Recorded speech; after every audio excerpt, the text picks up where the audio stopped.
har digtet Fædrelandssang med Adam Springslærer, som blev skrevet i 1779.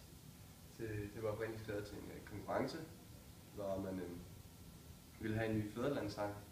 Filmen var i gode tider i Danmark, så indsendte han sangen. Den endte så ikke med at vinde.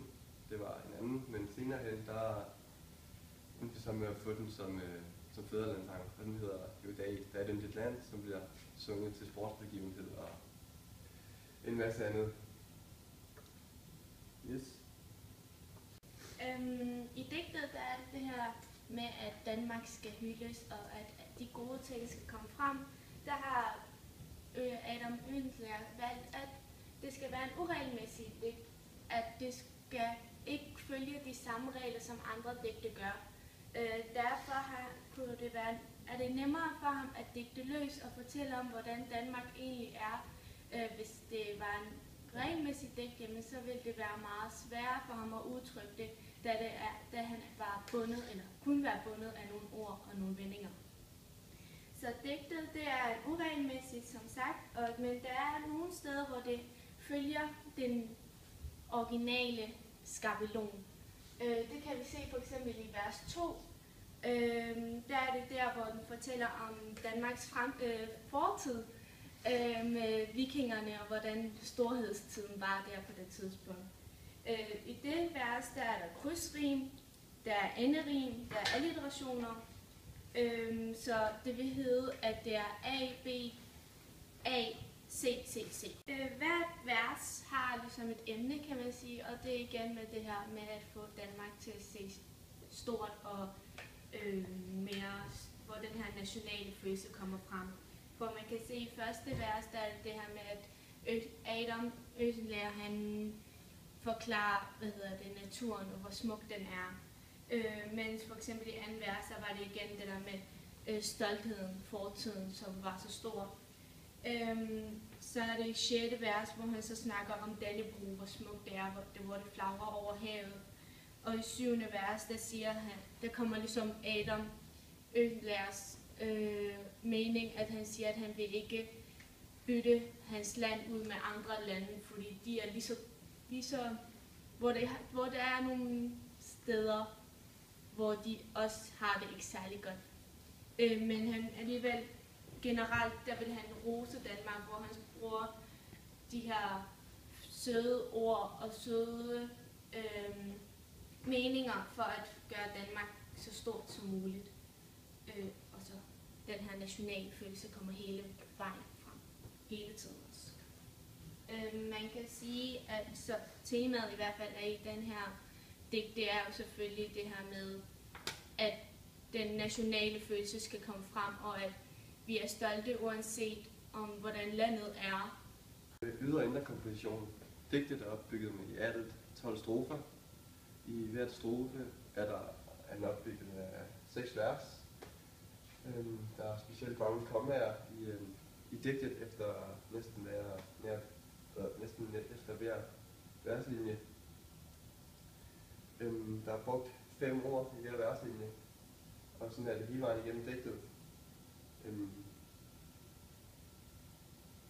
Hvis man kigger på selve sætningerne, så står alle navneord med stort, f.eks. land her.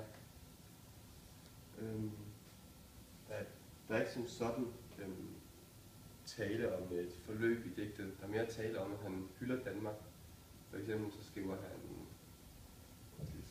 og løv står så grønt. Og løv står så grønt. Altså han siger, at Danmark er et meget flot land, at naturen er flot og står i grønne skove.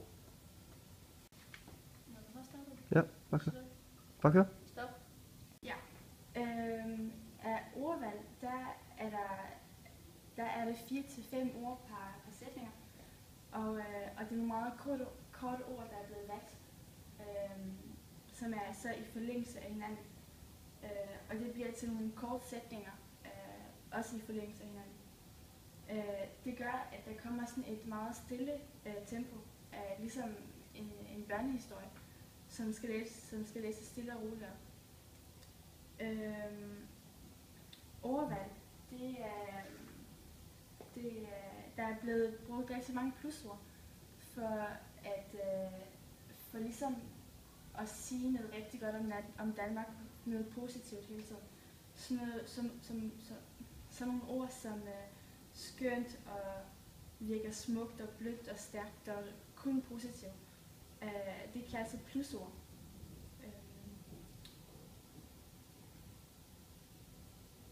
Der er også blevet blandt andet brugt rigtig mange gamle ord. Også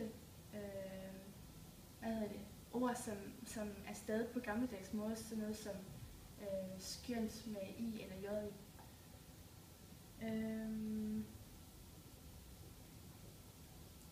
Ja, og det handler jo meget, altså ordene er valgt specifikt om Danmark som faderland, Dannebrog, Danmark og Danmarks flag og farver og røde, hvide striber eller hvide kors.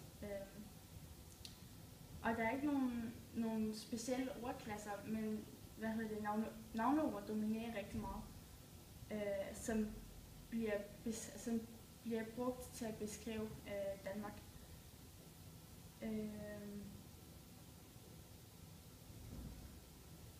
Ja. Så har vi noget fortælling, hvor man kan kigge på, hvilken syn på tilværelsen digtet fortæller om, og der er blandt andet nationalfølelse, hvor der står noget om, at man hæver sig blandt steder, og så er der noget stolthed, hvor man kan sige, at der står, at de kender ikke til pest og vestlands tungsind og østens raseri. Og så er der noget sammenhold, noget krig, og hvor de kæmper sammen, og der er et godt sammenhold. Og så er det ligesom også, at man ligesom, der er en vis, man synes ligesom, at ens eget land, man er stolt af sit eget land, fordi der blandt andet i digtet står, hvor Dannebrog er smukt. De mener, at Danmark skal ikke byttes væk for noget andet. Så er der også nogle modsætninger, og det er blandt andet krig og fred, og noget stolthed og sådan noget nord og syd. Og så er der titlen på digtet, det er som sagt faderlandssang, og det er et ord, som opfordrer til sammenhold, og det med at stå ved sin nationalitet, og at man ligesom som et land bakker op om tingene og ligesom holder sammen. Og så Cecilie var også lidt inde på sproget, med det gammeldags sprog, og der for eksempel, når man skal skrive så bliver der brugt 2 A'er i stedet for et Å. Og det er sådan en alvidende fortæller igennem hele digtet. Og det kan ligesom perspektiveres til sådan det generelle emne under romantikken, hvor det også var tiden for, at der blev skrevet fædrelandssange. Og det kan sådan perspektiveres til Danmark generelt.